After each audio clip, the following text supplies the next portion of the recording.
Selamat pagi hati yang mendambakan sapa.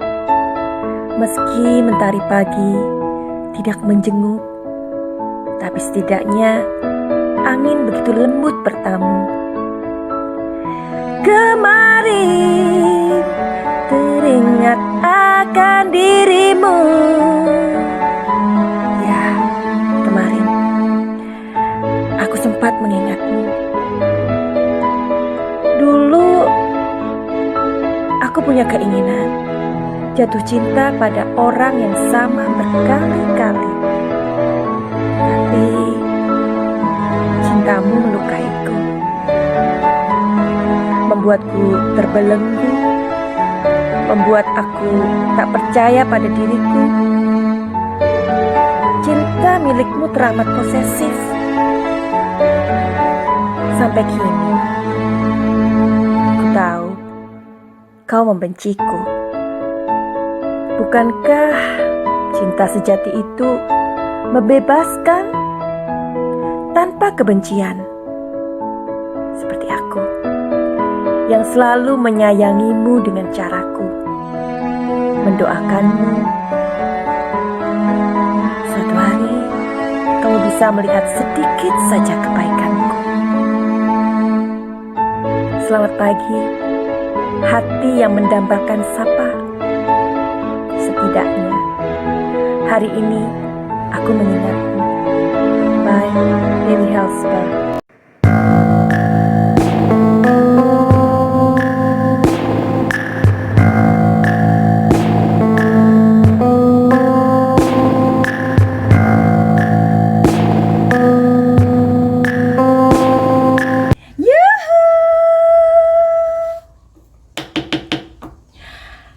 Anybody home?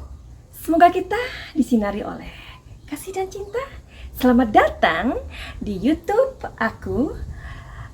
Buat kamu yang pertama kali kesasar atau terdampar di YouTube ini, aku si pembisik kartu.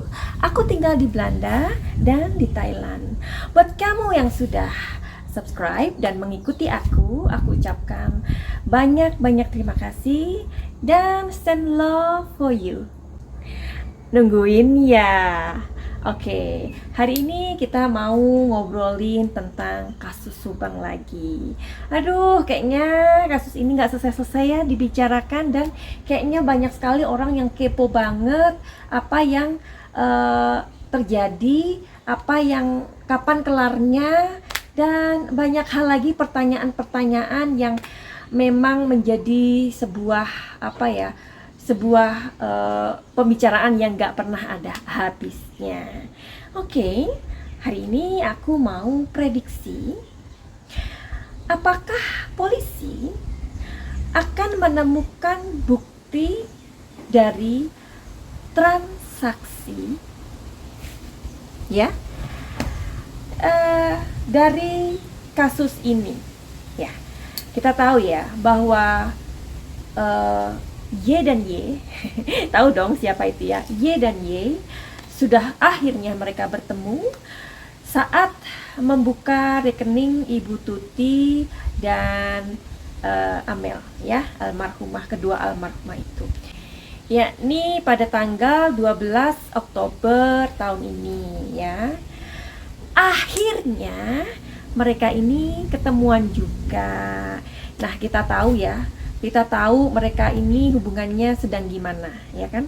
Barangkali kalian yang mengikuti juga dari channelnya Mbak Poppy Amalia, ya kan? Di sana juga ada pengacaranya dari Bapak Yosep yang sedikit membicarakan tentang hubungan mereka ini. Jadi memang beginilah ya kondisi dari sebuah tragedi. Aku menganggap ini adalah sebuah tragedi ya. Tragedi itu apa ya?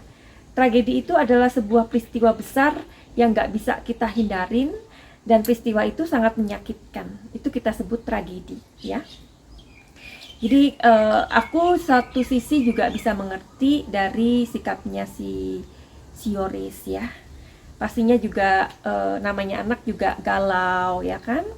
Terus dari pihaknya Bapak Yosep juga aku bisa mengerti ya kan, Karena sekali lagi belum ditentukan siapa pelakunya, ya begitulah pemirsa. Nah, jadi mereka sudah kelihatan di depan kamera saat pembukaan rekeningnya almarhumah Ibu Tuti dan almarhumah adik Amel, seperti itu.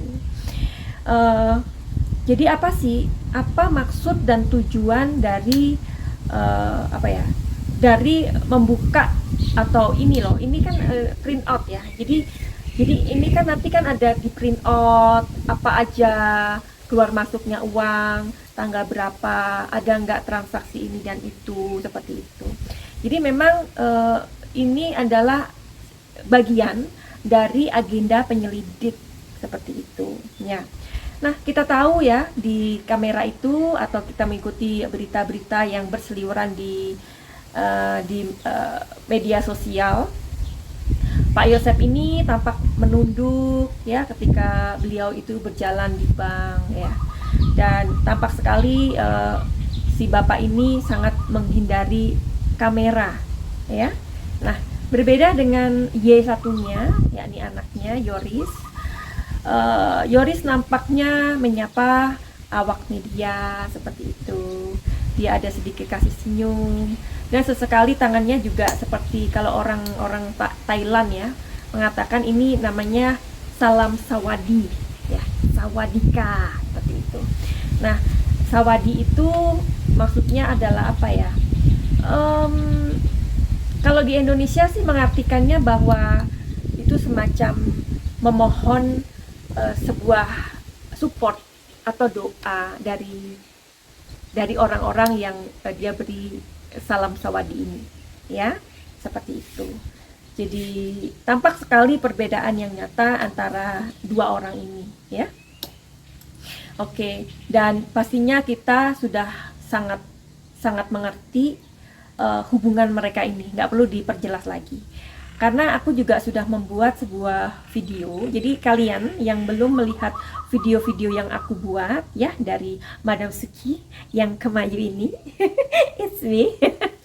Jadi kalian bisa jalan-jalan yuk ke video-video aku di sana. Kalian bisa melihat dan apa sih sebenarnya video yang sedang aku buat, semacam itu. Oke.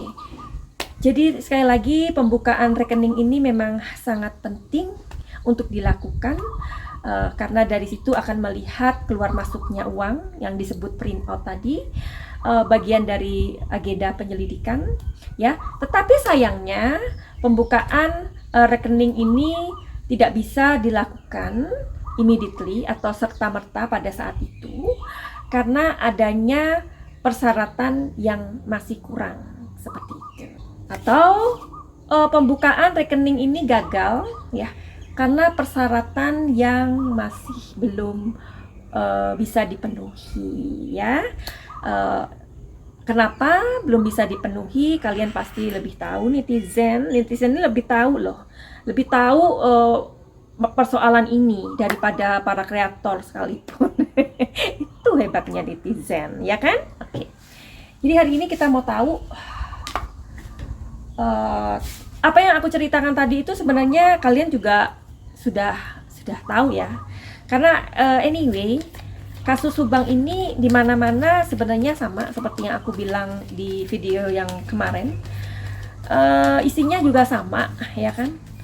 Memprediksi, baik menganalisa ataupun apapun itu, tetapi sekali lagi tidak pernah mengatakan siapa pelakunya ya. Kenapa begitu? Bisa dilihat dari videoku sebelum ini. Ada di sosial media itu kita punya undang-undang juga yang namanya Undang-Undang ITE, seperti itu ya. Jadi memang ada baiknya kita lakukan atau kita hormati bersama-sama asas praduga tidak bersalah. Setuju? Oke.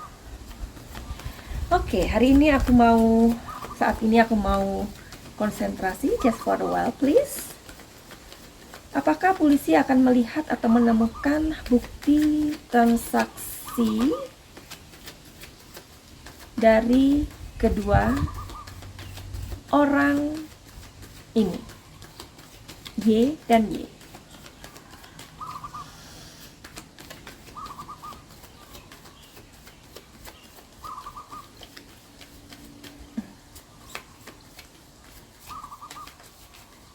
I think it's enough.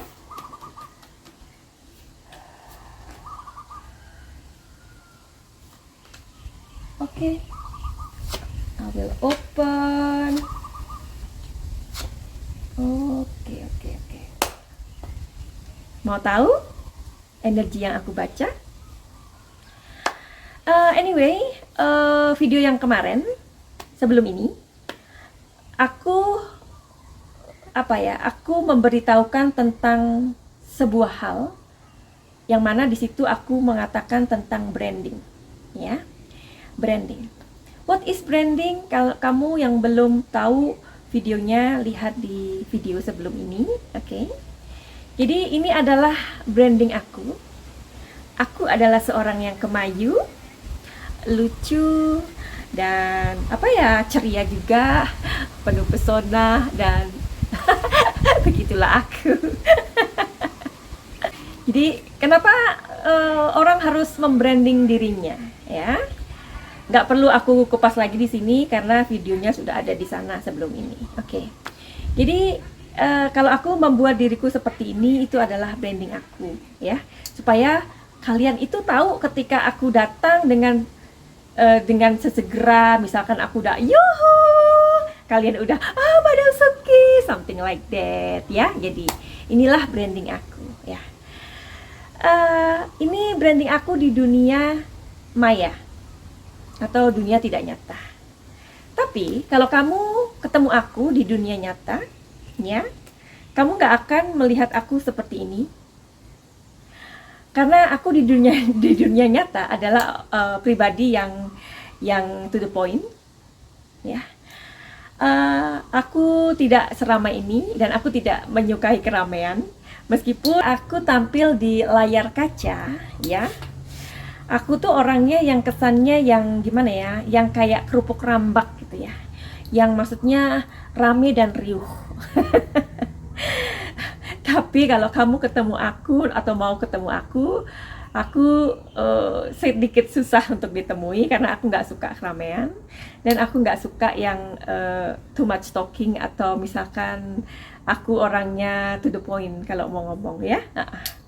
Jadi selagi kamu bisa menikmati aku di dunia layar kaca, silahkan menikmati aku dengan gayaku atau brandingku seperti ini. Yuhuu!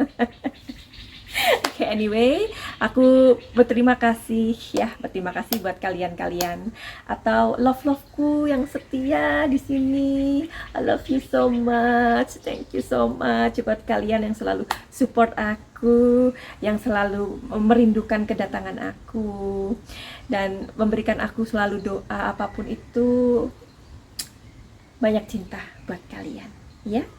Dan anyway, aku juga berterima kasih untuk para haters, ya, karena kalianlah yang membuat aku lebih sabar gitu loh. Jadi aku belajar juga bahwa apapun yang kita buat, hater akan selalu cari cara untuk menjatuhkan kamu atau menjatuhkan orang yang mereka anggap tidak sukai. Itu haters, ya. Jadi anyway, ketika aku membuat sebuah video, aku tuh pengen ngasih edukasi sebenarnya, ya. Pengen ngasih edukasi kepada kalian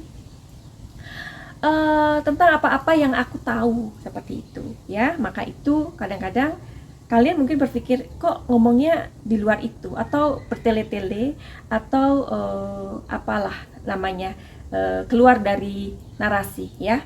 Ya, ini yang kita sebut adalah improvisasi, oke? Jadi kita nggak melulu ngomongin masalah tentang Subang seperti itu. Jadi anyway, aku pengen banget untuk memberikan memberikan edukasi aku kepada kalian di sini, ya, bahwa sebenarnya apa yang sudah kita buat di layar kaca itu sebenarnya sudah di branding, ya, sudah dibuat sedemikian rupa sehingga menjadi sebuah tayangan atau menjadi sebuah kemasan yang berbeda. Mungkin itu isinya sedikit sama atau menyerupai tapi tidak sama. Itulah yang disebut dengan kemasan atau branding.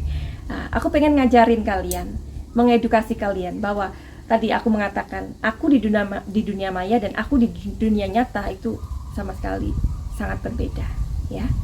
Nah, sesuatu yang ada di layar kaca itu sudah dikemas. Bahkan aku sebelum tampil seperti ini, aku sudah menyiapkan waktuku 2 jam untuk prepare something like that. Apa yang aku pakai, makeup apa yang aku gunakan, atau nanti topiknya gimana, atau materi yang aku bawain nanti bagaimana. Oke? Back again, biar nggak terlalu lama, kita akan kembali ke tadi. Apakah polisi akan melihat atau menemukan bukti transaksi ini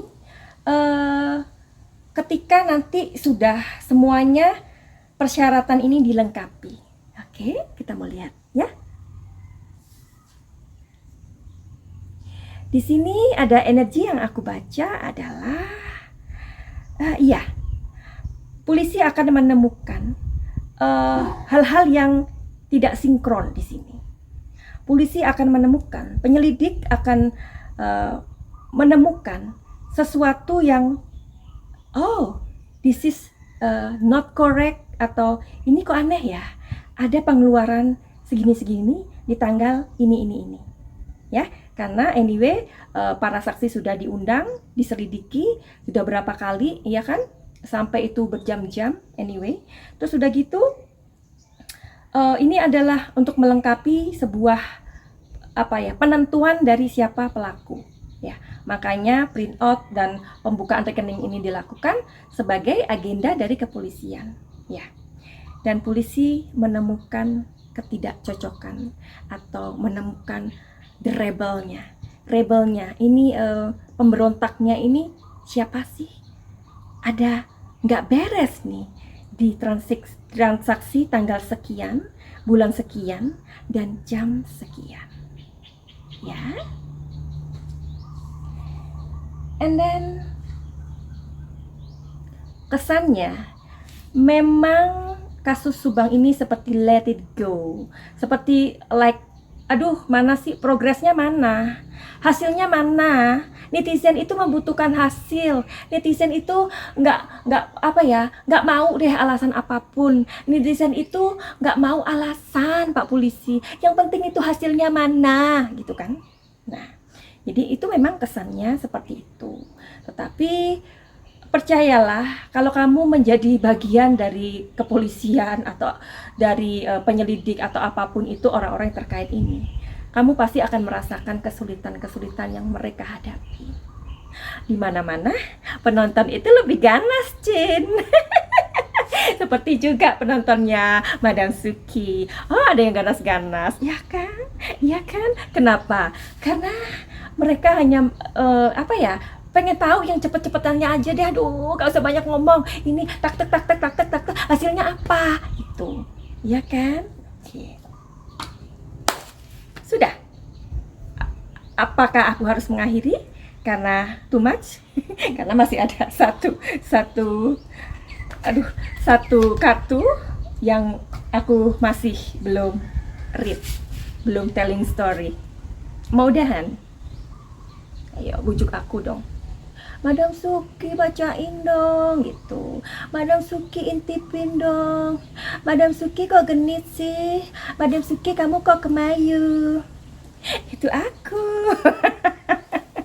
Aku tuh paling seneng loh godain haters. Kamu tahu nggak sih sebenarnya? Kalau hater itu ngomong apa, sebenarnya emang aku marah? Enggak, aku ketawa. Benar-benar. Oke, nanti kita lain waktu ya. Aku mau bacain karya dari komentar-komentar kalian yang bagus-bagus, mulai yang penuh dengan cinta sampai dengan komentar-komentar yang nauzubillah. Atau yang aduh, yang pokoknya kayaknya kamu tuh harus di put down gitu loh. Kayaknya kamu tuh harus ditarik ke bawah gitu loh. Oke. Karena aku penulis juga ya, penulis buku. One day mungkin aku akan membuat tulisan-tulisan dari kalian ini di buku aku. ketika membuat satu buku yang untuk lucu-lucuan ya, yang mana ketika aku membuat satu video gitu kan, ada komen-komen yang gimana-gimana, aku nanti tulis di sana juga nama-namanya ya kan, karena itu bisa jadi kenang-kenangan kita ya kan. Lucu soalnya. Setuju apa enggak? Oke. Kembali ke sini. Sebelum mengakhirinya, di sini ada kartu yang aku mau katakan atau aku baca energinya untuk telling story. Di sini adalah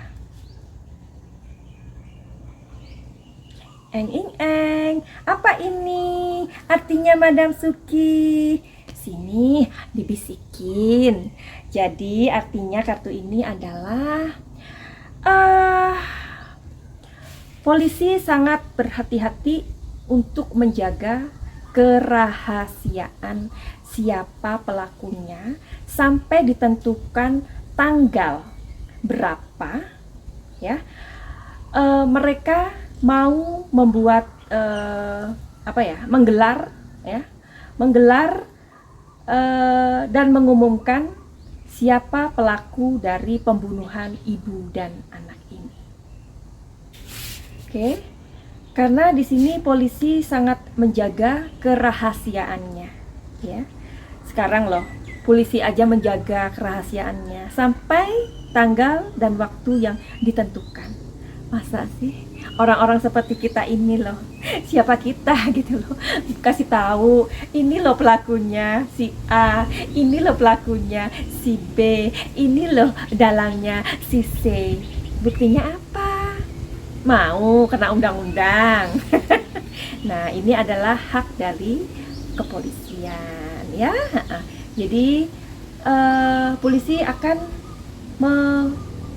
menggelar dan akan membacakan siapakah dalang atau siapakah pelaku dari pembunuhan ibu dan anak. Karena sekali lagi di sini adalah polisi memang untuk ini menjaga morality. Jadi mereka saling menjaga agar kasus ini nggak bocor dulu di media, di awak media, ataupun tahu sendiri kan, ada awak media itu kan kemana-mana ya kan, juga media. Jangan sampai nanti bocor ke kita ini, orang-orang seperti kita ini ya kan. Jadi nanti misalkan sudah ditentukan orangnya dijemput, diamankan dulu seperti itu. Jadi untuk menghindari sesuatu yang tidak diinginkan oleh masyarakat lah. Kadang-kadang orang-orang yang udah kesel, udah emosi, itu bisa melakukan hukum rimba loh ya. Jadi itulah tugas polisi untuk mengamankan negara ini atau mengamankan kondisi dari masyarakat kita ini. Oke? Finally, begitu aja kali ya pembacaan aku atau telling story aku hari ini. Buat kamu yang ada kepentingan dengan aku, mau reading tarot atau mau healing ya, misalkan kalian punya emosi yang kurang stabil atau pikiran kalian yang sangat mengganggu, bisa sekali untuk datang ke aku dan membooking waktuku. Bagaimana caranya? Nggak usah di komen ya, nggak usah di komentar. Untuk tanyanya kalian pergi ke deskripsi ya. Deskripsi itu apa? Coba dicari tahu deskripsi itu apa, tanya Mbak Google. And then kemudian karena di deskripsi itu ada alamat email aku, ada nomor telepon aku, ada IG aku. Finally, send love and light. Salam Jaya.